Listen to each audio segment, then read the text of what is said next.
নিযুক্তিখিনি বৰ্তমান অসমৰ পৰিৱেশটোৰ কাৰণে আমি অলপ অপেক্ষা কৰিছিলোঁ 1 তাৰিখৰ পৰা ডিপাৰ্টমেণ্ট নমস্কাৰ বন্ধু বান্ধৱীসকল কি খবৰ আপোনালোকৰ তো আপোনালোকক মোৰ YouTube channel Baruah tips and blogs লৈ পুনৰবাৰ স্বাগতম জনাইছোঁ তো যিসকল বন্ধু বান্ধৱীয়ে আসাম পুলিচৰে হওক বা এডিআৰই গ্ৰেড 3 গ্ৰেড 4ৰে হওক তো যিসকল বন্ধু বান্ধৱীৰ ইয়াৰ ৰিজাল্ট ভাল হৈছে আৰু তেওঁলোকে ইয়াৰ এপইণ্টমেণ্ট লেটাৰৰ বাবে ৱেইট কৰি আছে তো তেওঁলোকৰ বাবে এটা বহুতেই ভাল খবৰ কাৰণ ফাইনেলি আহি গ'ল ইয়াৰ এপইণ্টমেণ্ট লেটাৰৰ বাবে ইম্পৰ্টেণ্ট আপডেটছ তো এপইণ্টমেণ্ট লেটাৰ কেতিয়া আহিব ইয়াৰ বিষয়ে সিএম ছাৰে কি ক'লে আপোনালোকে ভিডিঅ' ক্লিপটো চাই লওক নিযুক্তিখিনি বৰ্তমান অসমৰ পৰিৱেশটোৰ কাৰণে আমি অলপ অপেক্ষা কৰিছিলোঁ 1 তাৰিখৰ পৰা ডিপাৰ্টমেণ্টবিলাকৰ লটাৰী আৰম্ভ হ'ব কোন ডিপাৰ্টমেণ্টত যাব ইন দি মিন টাইম প্ৰাথমিক শিক্ষকৰ ৰিজাল্ট এটা দিব বাকি আছে গতিকে অক্টোবৰৰ ভিতৰত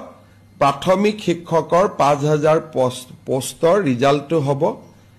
গতিকে মই ভাবো যে নৱেম্বৰ মাহত আমি নিযুক্তিবিলাক দিব পাৰিম গতিকে ইয়াত নিযুক্তিৰ 2-3টা প্ৰক্ৰিয়া আছে প্ৰথম এডিআৰই ৰিজাল্টটোক আমি ডিপাৰ্টমেণ্টক দিব লাগিব ডিপাৰ্টমেণ্টে আকৌ পোষ্ট চাই পোষ্টিং অৰ্ডাৰ বনাব লাগিব গতিকে প্ৰায় 15 দিন আমাক সময় লাগে এইকেইটা দিন অসমৰ পৰিৱেশৰ কাৰণে কোনেও অফিচত কাম কৰিব পৰা নাছিল সবৰে এটাই টপিক চলি আছিল হেতু কাৰণে আজি কালিৰ পৰা আমি কামত হাত দিম বন্ধু বান্ধৱীসকল আপোনালোকে হয়তো এতিয়া জানিলে যে ইয়াৰ এপইণ্টমেণ্ট লেটাৰসমূহ কেতিয়া দিয়া হ'ব